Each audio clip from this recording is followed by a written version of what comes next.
Mr. Carter, what's going on, sir? How are you? I'm good, Dr. Carter. How are you doing, sir? Doing good. Can't complain. Can't complain. We're here. It's 2025. It's a new year. Well, I guess we probably did a podcast in January or no? No, I No, we think. didn't. I don't think so. Happy New Year to you. Happy New Year. Happy New Year to you as well. Yeah, I think the last one. Well, no, maybe because I don't. We did talk about the little holiday party and some other things. So maybe it was at the first of the year, Maybe first so. week of the year or something. But Maybe. anyway, Happy New Year anyway. That's what We'll send happens you when you get old. You can't remember past basically. yesterday or this morning. Basically, you are getting old, man. You are getting old. I Hey, am. I you am. know, I am. I am. me on the other end, I'm aging backwards, bro. I don't That's know. right. That's right. That's what you gotta do. That's what you gotta do. We gotta take it backwards. So, Absolutely. so did you watch any of those games this weekend? I Or past did. I a little did. bit? I was really impressed with how Philadelphia played. They did. They I played was. really well. I guess I have some friends that are some big Washington Commanders, not the Redskins. I'm too Right. used to saying the Redskins, Uh, but the Commanders. They're big Commanders fans, and so I know they were really disappointed. I haven't sent out any text messages to mess with them yet. right. But yeah, man, those guys they got what it takes. I hope they can beat Kansas City because I'm so tired of Kansas City winning. I I don't know know. what to do. But I tell you, and I agree, but Mahomes is a beast. I was just watching him play. I was like, Yeah, he is so talented. Like absolutely. he basically carried the team on his back. If it wasn't for him, they wouldn't have won against Buffalo. So, Absolutely, absolutely, all man. right, we got an Philly's interesting got topic some. today. Philly's got That's some power, man. Philly's got some stars over there, man. So I don't They know. do. They do. Yeah, Yeah. I Shout out tell to you what, I'm not looking forward to, Sterl. I'm gonna Mhm. be a hater right now. I'm not looking forward to the halftime show because I do not want to see Kendrick Lamar. He's gonna do one song that I'm gonna like. I'm from the South. I'm not feeling Kendrick. I just see he does nothing for me. I would have rather had Wheezy, Lil Wayne. I'm on team Lil Wayne. That's all I'm saying. For the record. So, but SZA is supposed to open up for him, and so I'm a fan of He's SZA. gonna need scissor. He Oh gonna need pliers. He gonna need everybody to open up and help him out because we are gonna be bored out of our damn mind. my God, that's okay. Yeah, you're right. You're Sorry, right. sorry. I just had to vent a little bit. Okay, I'm okay. showing love for Louise. Well, Steve, tell us what we're talking about today, because I know you're pretty passionate about this one. Well, So, I know everybody has been talking about the new administration, where we are right now. I mean, whether or not you support it, you are a Democrat, Independent, Republican, wherever you fall on that spectrum. We are where we are. It is what it is. And so we wanted to talk a little bit about strategies and things that we should all be doing to make sure that we advance or take advantage of this administration. There are always positives and good things that can happen in every situation. And so we want to remain focused on the positive things and to make sure that we win, that we all win. That's our goal. I agree. I think there's a lot of positive things. My wife tells me that I'm a closet Republican. Well, I don't Um, know how much closeted. A bit more in the I'm kind of excited about the next 4 years.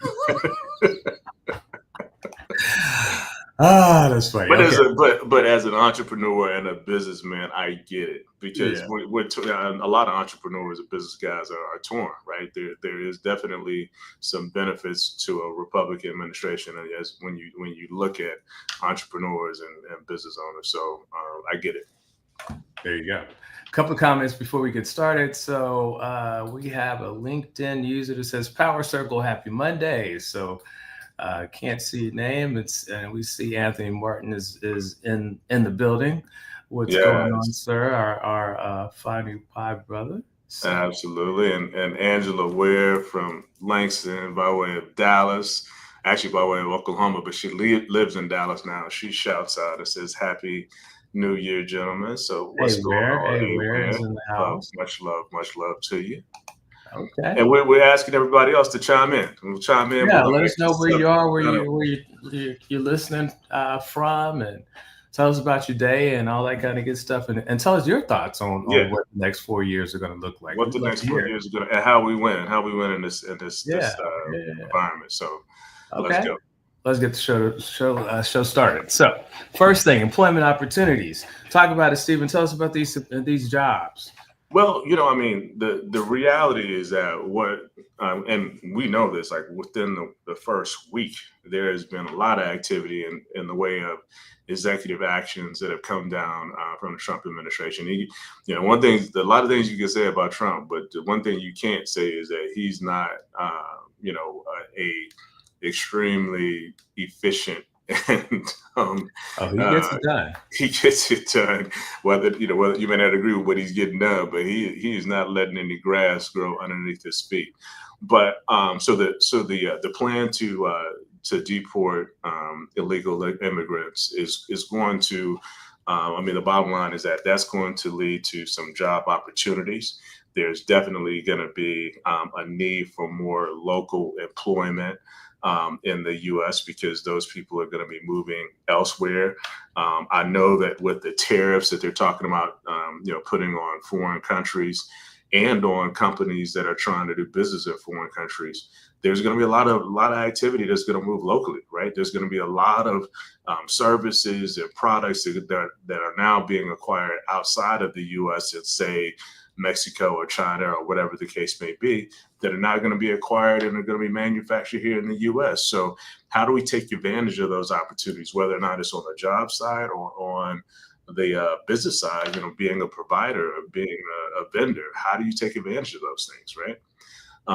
Along with that, military spending. So we know that what typically happens in the Republican administration is a big focus on law enforcement, a big focus Mhm. on military spending. So if you're doing anything related to servicing the police department, first responders, the military, whether or not you're selling toilet brushes or whatever the case may be, there's opportunities to provide because there's about to be a huge influx of funds being spent on building up our military, building up our police force, and making sure that they're ready. So those are the things that come to mind to me in terms of employment opportunities. What do you think, Sterling? Anything else that comes to mind? No, I mean I agree with you 100%. The interesting piece is going to be here in Texas, where of course we're a border state, I guess is what it's called, because with Mexico borders Texas, and so we have a lot of immigrants working within the state, and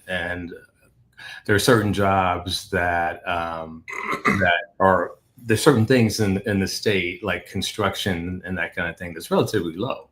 I Right. think we have our real estate and our construction costs is probably some of the lowest in the country. That's going Absolutely. to go up, so it'll be interesting to see.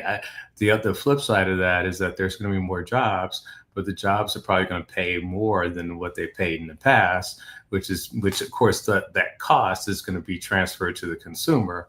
So we may end up paying more for renovations and more for homes and more for more costs for all those different things. So it'll be Absolutely. interesting to see what happens there. One Okay. other one other thing I would add, Sterling, real quick, is that one of the things that I know has been trying to be pushed in the Democratic regime was trying to get a increase in the minimum wage, and we know that on the Republican side, there's not there will most likely not be any increase to the minimum wage. So from that standpoint, I think that what we would do is encourage our listeners to make sure that you're rebuilding yourself, making going to school, taking on different certifications, anything that you can do to help give yourself an edge in terms of employment and promotions and getting an increase or a raise, because it's not going to come by way of the government giving you some extra money. It's going to have to be based upon you and how valuable you make yourself. That is very, very good point, because Trump believes in top to bottom economics, not bottom to top. So if you're on the Yep. bottom, it's going to be tough for you these next 4 years. Okay.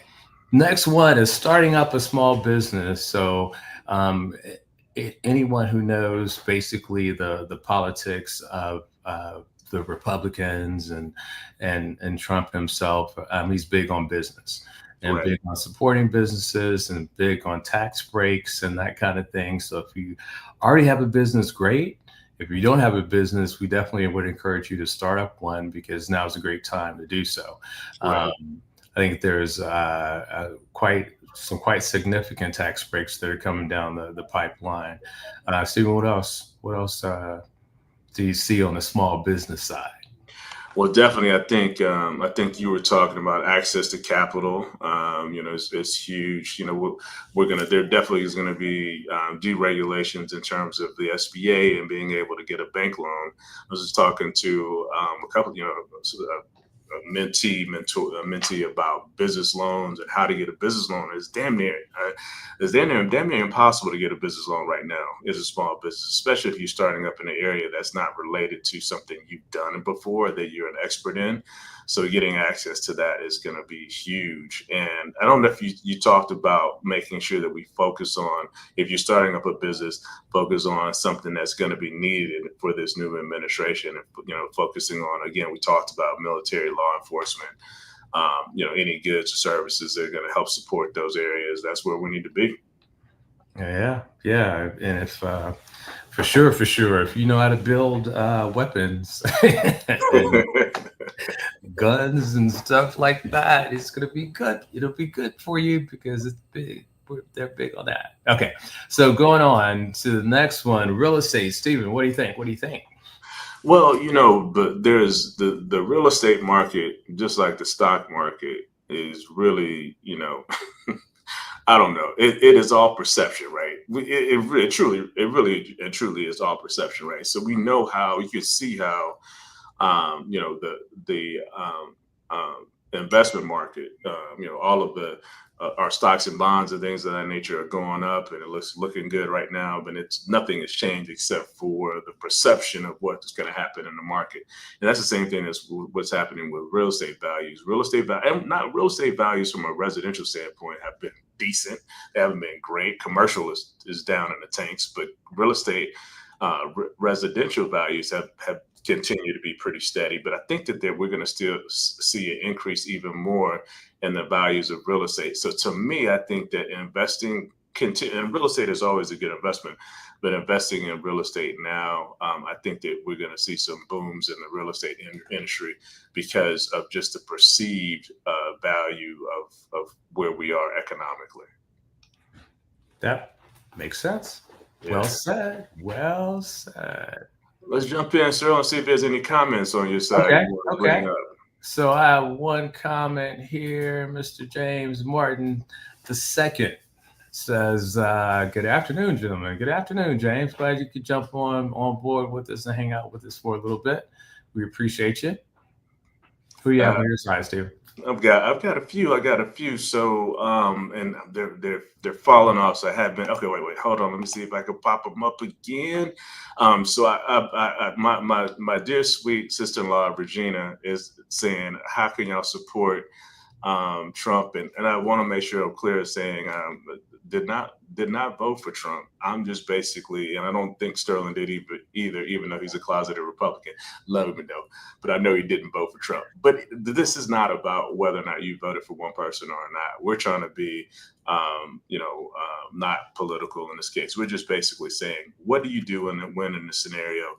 I think one of the things that we do as a people, unfortunately, is we have a victimization mentality, and sometimes I will say that our Democrats try to take advantage of that. But it's up to us to figure out how to survive, and we can't wait on anybody else to take care of us. So we're basically saying, what are you going to do in this environment to win? Because we can't sit back and cry over spilled milk. And let's just figure out how to take advantage of it. That's what we're trying to do, still, right? I agree 100%, and it's time, y'all. I mean, we have to be able to take care of ourselves. The government is not going to do it for us. We have to pull ourselves up from our bootstraps, as they say, and make it happen. So let's help one another. If you have a business, give opportunities to other people so that they can work within your business. If you're working in a management position, make sure you're giving opportunities out there for it, because that's what it's all about. And no one's going to do it for you. You have to do it for yourself. Absolutely. Denali recommended being a toilet paper supplier. Absolutely, because Yeah. I think that's going to be where it is.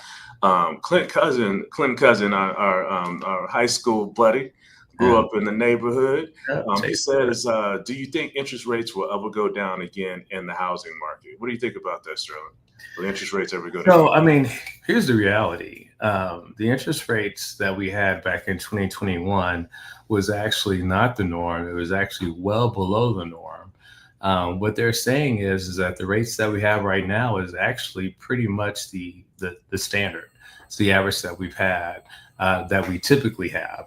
Right. Remember, the pandemic was a hopefully once in a lifetime situation, and so in that vein, we had some really low rates, but really 6 to 8% is probably the standard, and I think that's kind of where we are right now for loans. Exactly. Yeah, I agree. I agree with you. I don't know if we're gonna ever see anything to go back to the threes, the 3% that we were Right. seeing back.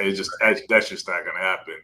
I mean, I remember, when probably our parents talking about interest rates being in the 17% and 18, Yeah. Yeah. crazy numbers back in the day. So we're just in some unique times, man, and that's why we gotta, you gotta figure out what's the right strategy for the moment, because this one thing is for sure is change, right? So it's not going to stay the way it is forever. So true. So Yeah, true. absolutely. Okay. Any more, Stephen, before we jump into the next one? Sorry that, yeah, we Denali just says get that money again, and James Barton says good afternoon, gentlemen. So he's shouting out. So just a few. I'm trying to, they're rolling through still, but keep it Okay. moving. Okay. Let me pull back. Oh, we got a couple on this side, but we'll keep moving and we'll come back to Okay. those. Okay, so we kind of started talking about this a little bit, but maybe not. But removal of DEI initiatives. Yes, this is a big topic, Sterling. We can talk a lot about this. Okay. Yeah, jump into it, Sterling. So, I mean, one of the things that people should know is that when they're talking about eliminating DEI, they're talking about eliminating anything that provides support for someone based on race, based on gender, or based on sexual preference. I think those are the three areas. Age is included in that as well, although it's not mentioned as Right. much. But But ethnicity, gender, age, and sexual preference. but doesn't mean that there won't be incentive programs out there, because what they're trying to do is, what they're saying is that if you are in a disadvantaged uh, residential area, or if your income is under a certain amount, then you are disadvantaged, and you would be covered by some type of plan. But what they're trying to get away from is having a plan that's based on, okay, by the color of your skin, you automatically get this, or if you're a woman, or you automatically get this, or if you're LGBTQ. It's like, okay, everyone, what categories does everyone fall in, and how do we define what's disadvantaged for anyone, regardless of color, creed? And Sterling, let me correct you for just a minute, because I don't want anybody trying to come for you. We're not saying that the DEI programs automatically put anyone in any category. Now, that may be the propaganda that's spilled from certain sides to make it seem like that. The reality is that the DEI programs were set up based upon the situation to say, we're going to make sure that certain populations that have been historically taken advantage of, Marginalized.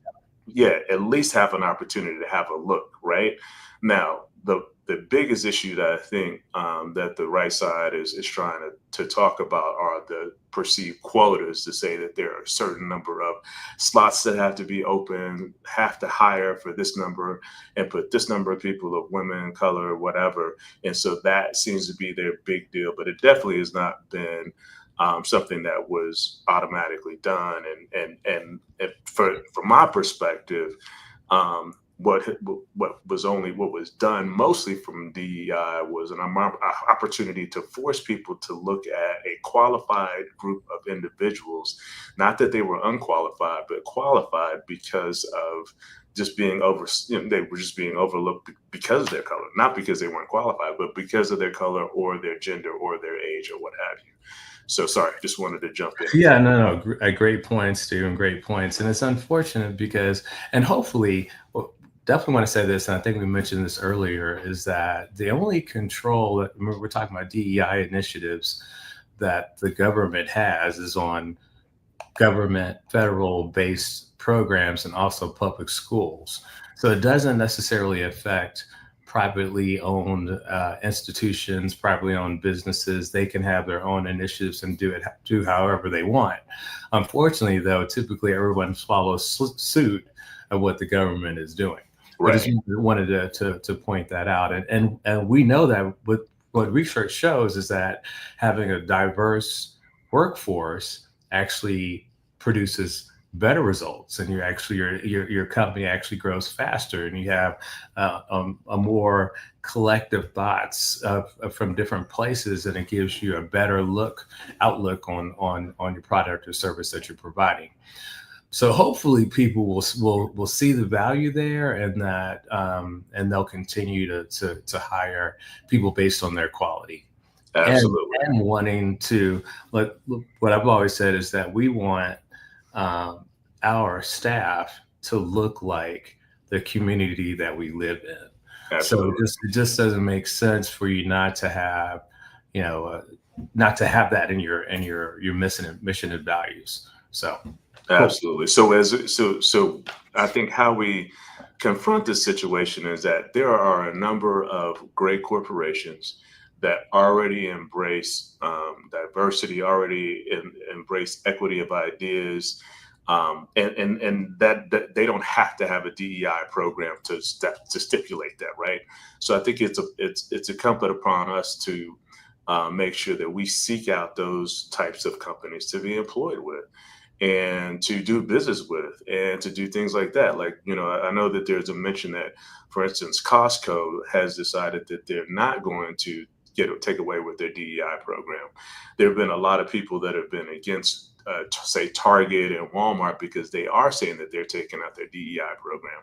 But the bottom line is that I think we got to peel back this whole, the DEI concept. Don't get caught up in that name and look at the actual KPIs and statistics of these companies. Look at the ethnic and gender makeup of their leadership, of their Exactly. management, of those, and are they doing the things that are supporting a diverse Workforce. employment population? And so if they are, then let's support them.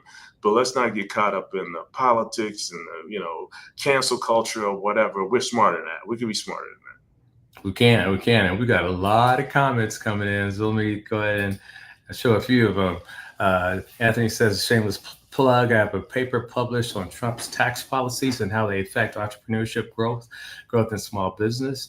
If folks really want to understand why small business owners are excited, that's excellent. Definitely share that. I definitely want to read it, Tony. So I'll reach out to you after this. that. Absolutely. Um, Lanisha says it's been time. We have to get out of our emotions and get strategic. Nothing wrong with acknowledging our hurt, but this is a time to be action oriented and become relentless at improving ourselves. That's what I'm talking about, Lanisha. I appreciate that. So, Absolutely. representing from Oklahoma. And Denali Gotcha. says private security is $1 trillion industry. Wow. Oh, yes, it is. Oh man, that's a huge one. Thanks for that, I did Jolly. One not know hundred that. percent. Excellent. One Okay. hundred percent. All right. And And then, still, I've got a couple more. You okay, have, a yeah, I've couple got more. a couple more. Veteran status as well. Yeah. Okay, and then last one. At the end of the day, cash is king. No company will hire a less qualified person if it is going to cost them revenue. Facts. Facts, facts, facts. Yeah. Denali drops in and says, "Get that money." That's what it's all about. Uh, Regina says, "Thank you both for your honesty, and yes, we definitely must look out for ourselves. Generational wealth. We agree 100%." Clinton Cousins says, "Good cleanup on the DEI. I thought it was meant to just create opportunities. Appreciate that." And then Clinton also says, "Can Trump actually get rid of the 1964 Civil Rights Act?" So my understanding is that it was not an actual act, and somebody jump in to clarify this. But my understanding was that it was an executive order and not an actual act, which is why he has been able to to get rid of it. But somebody else that is a little bit more historical and knows their politics and acts and all of that can jump in. Sterling, unless you know better, I think that's where I'm. No. That one I'm going to leave it up to the expert. Someone on Facebook can chime in on that one. LinkedIn, yeah, exactly. Awesome. Okay. Okay. So next big one, and I guess we got to push through a little bit faster, but overhaul of the education system. I know, Stephen, you're directly connected with this. Well, I guess because married to an educator and all that kind of Right, gets right, sure right, right. and some discussions about that. So tell us about it. So, Sterling, I'm on the fence. I've had arguments with my wife about this. So Oh let me just, no, let me just no, uh-oh. So because and okay, I know this is not an issue for everyone. So I'll start with this. I'll start with it. I apologize. It's not for everybody's issue. But our daughters went to private school. We still pay into our property taxes for public education and public schools. All of the money that we paid into the public school system, and they haven't always been in public school. I mean, in private schools. They've been in public schools probably more of the time than not. It was not until late junior high and high school that they went into private school. But the funds that I put into public school, I mean, my property taxes. It would be nice to kind of get some of those funds to pay on my private school bill that I have to pay every month. I'm just saying. So that part of this overall education system, I kind of get, but I also understand that the other issues are like the voucher program, taking away money from public schools to pay out to I guess charter school systems, or even to people that are self-educating. There's a lot to it. And there's going to be a lot of ways that that's going to impact people, but I just wanted to say that part of it I do understand. Okay. Well, so there's that part, which of course is the voucher programs, where they're basically saying, okay, we'll give everyone a voucher that allows you to go anywhere where you want. I guess if you can afford the transportation to get there, Right. Unless they provide some type of service there. But then the flip side of that is also there's a change in the way that education is being done, period. Right. So Right. they're wanting to take out certain books and certain parts Yes. of history, even Black history and other history. And it's really is like they're wanting to erase the negative things in order to make America great again. And so that part is unfortunate, because I think we all need to know and understand what the real truth is. Right. And it's okay. I think anyone knows that if you're let's say if you're unethical, or if you're a liar or whatever, if no one holds you accountable to that, then why would you need to change? Right. So we need that level of accountability. You need to know the truth and accept the truth so you can do better in the future. So anyway, no, that's a really valid point, and it's really, our history. His. They used to say his history is his story, not our story, right? Right. And so I think it has definitely been great that there have been, over in the past, has been an opportunity for our story to be more embedded into public education and things of that nature. But really, I think it's still upon us to make sure that we educate our people about our story, and make sure that our talking kids about that about our earlier. story. I mean, at the end of the day, it's really up to us to teach the things, because we can't expect the education system to teach everything. No. We want, if there's things that we want that they're not providing, we have to take responsibility for that. Absolutely. And sit around at the table at dinner and share books and have your kids reading books so that they understand. Yeah. So, so I go to, we still kind of pop around to a number of different churches, but we were at Windsor Village, Windsor Village here in the Houston area this Sunday, and they just started a Black History program, primarily for this point. and they're having Black History classes, and they're for adults and kids to come, but they're really like, let's talk about the things that you're not learning in school. But I think our churches got to step up. I think our parents have to be more intentional about teaching those things to our kids or finding avenues for them to learn more about it. Communities need to step up. Sterling, I know as we're both members of the 100 Black Men, we used to have a Black History Challenge for our students. I don't know if that still happens, but that used to happen every year. Oh yeah, We we would sure take a do. group of students and they would go, and compete to Right. who has knows their Black history the best. So I think those kind of things we have to just be more intentional about. Agreed. 100%. Yeah. Okay, we got two more to go.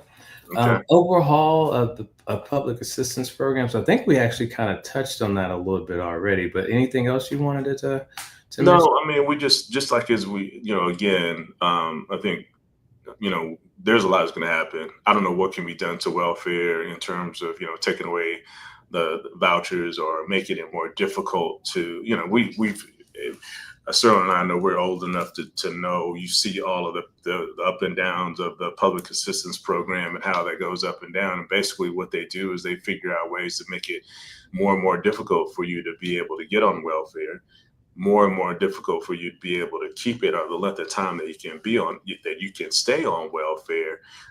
And so there are just things that we have to be aware of, and we just need to be better and better about our community and supporting people in our community so that we're teaching people how to fish and not just giving them the fish, right? Helping them get out of the situation that they're in so that they can get off of welfare. But there's no doubt, Sterl, that one of the things I will say, there's no doubt that there is a welfare mentality that's been established in some communities, and that unfortunately there's some places where they grow up and they just believe that that's what they're supposed to do is just live on welfare and just never get off, and their kids are on welfare, their kids are on welfare.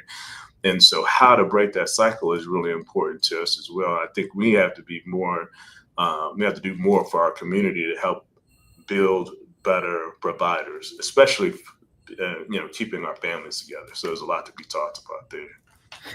I agree with you 100%. And this is one area, one situation where I am on the right. We need to overhaul the welfare system. It's crazy. It's like you have, like you were saying, you have generations and generations of people living on welfare. They're literally not wanting to get a job so they can continue to get food stamps. Or you have women that are having multiple babies so they can get a higher and a higher check every month so that they can just sit at home and and collect these checks. And it's crazy. We are enabling people. We're not it's not a good thing. It needs to be temporary. It needs to be something we provide you assistance before a period of time, and then after that you got to figure it out. I mean, But and I agree with you, sir. I understand where you're coming from, but at the same time, we still want to make sure that those communities have ways to, like, technical programs or education, like things that we're providing to these people so that they have a way to make money, they have a way to sure, take care sure. of themselves.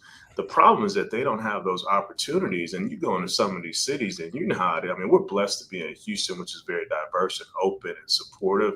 I would say that Texas in general, except for some of the rural areas, I know a lot of people look at Texas and think, oh, that's a racist state, but the reality is that in a lot of metropolitan areas, there's a lot of diversity. There's a lot of opportunity to come up. But some of these places, man, if you look in like places in Louisiana or Mississippi, and literally the environment is set up for people to stay beneath someone's foot or boot, right? And there's not an opportunity for them to get ahead, and that's why they're stuck in these programs. Nobody is helping them get. It's hard to pull yourself up by your own bootstraps if you don't have boots to start with, you know. That's a good point. That's a good point. And that's a whole nother conversation right there. When Yeah, when you're in the system, right? And yeah, you're living in the projects, which a lot of people don't know that the projects was really a government based support system for low income individuals. But what we now know is that putting a bunch of low income individuals into the same place does not produce anything positive. It actually produces it goes in the negative. And so, Exactly. but when you're in that situation and there's no jobs available within your community, there's no healthy foods. That's a whole nother story in That's a the whole nother community, story. and all you can afford to do is go to McDonald's or whatever. Yeah, And what do you do? What do you do? exactly. So that's tough. That's tough. Okay, we Agreed. got one more, and then we'll go into the comments and close it out. Drill, baby, drill. So what do you think, Steve? What do you think? We're in Texas, and it's all about oil and gas in Texas. Is this a good thing? Well, it's not a good thing. I mean, without a doubt. I mean, anyone who is, you just look at California, even Texas, all of these border cities, and see what's happening with our environment. And if you don't think that, what we're doing to our environment is not impacting these crazy weather shifts and all the things that are going on, you're crazy, right? And there's no doubt that fractional drilling and continuing to mine for oil and destroy our land for this product is having an adverse impact on our environment. That being said, though, there's a lot of money to be made.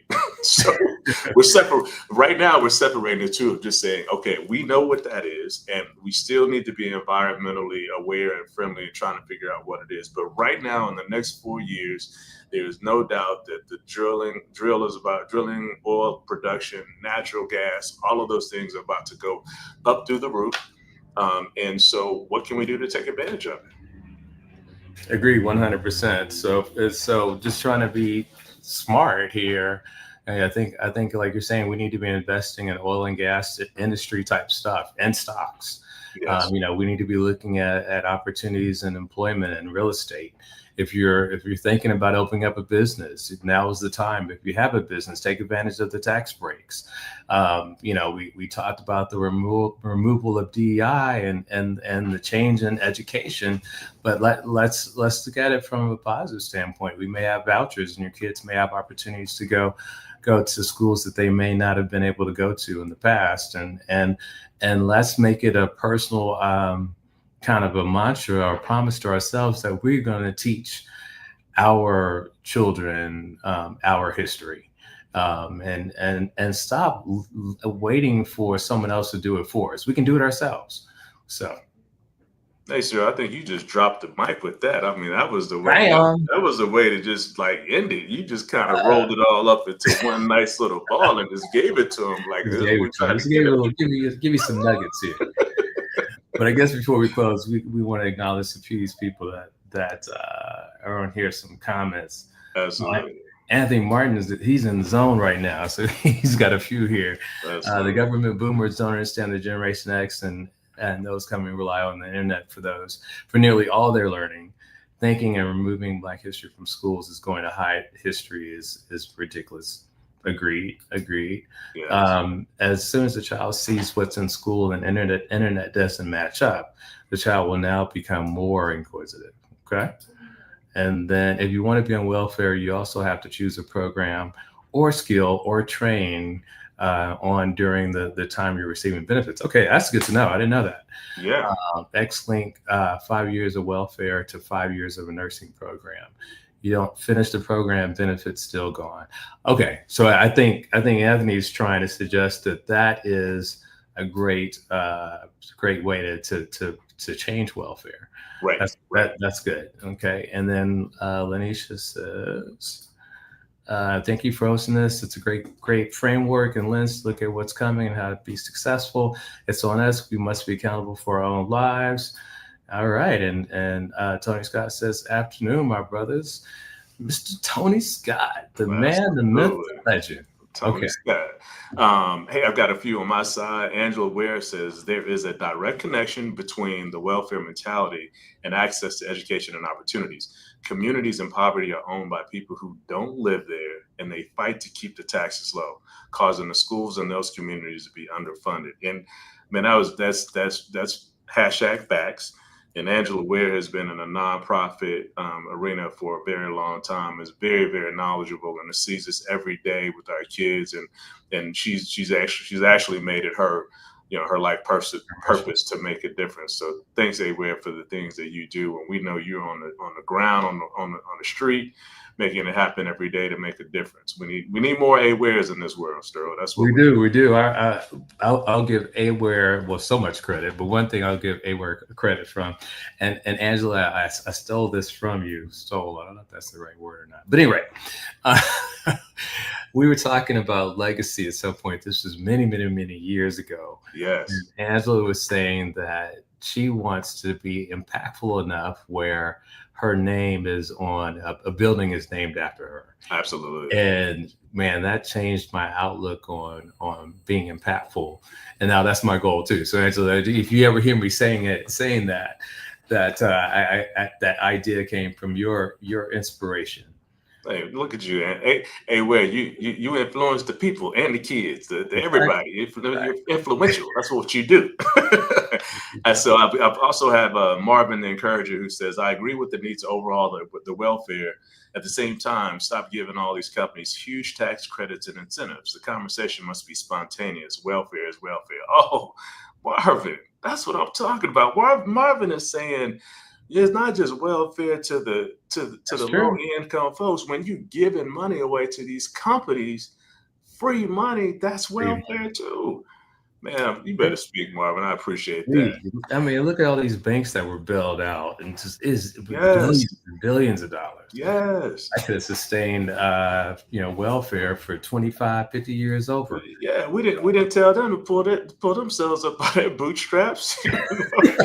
Marvin, you better That's preach, man. I appreciate that. that's spot on.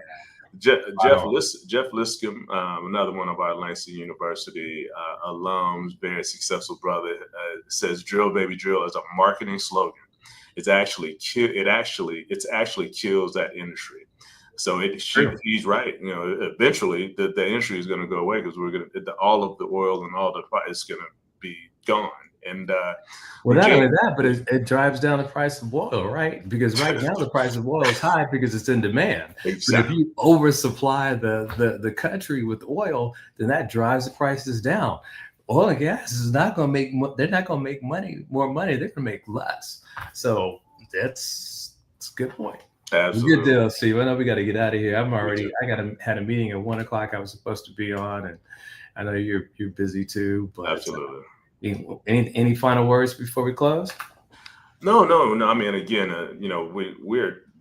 our goal on this, and Sterling wrapped this up a little bit earlier. We're not trying to take a political side one way or another. Our only position is how do we win in this administration and in this environment. And the bottom line is that we all can win no matter what. Nobody is limiting us. No one should be able. You should not allow anyone to stop you from being great. We all have the capacity, the capability to make it happen.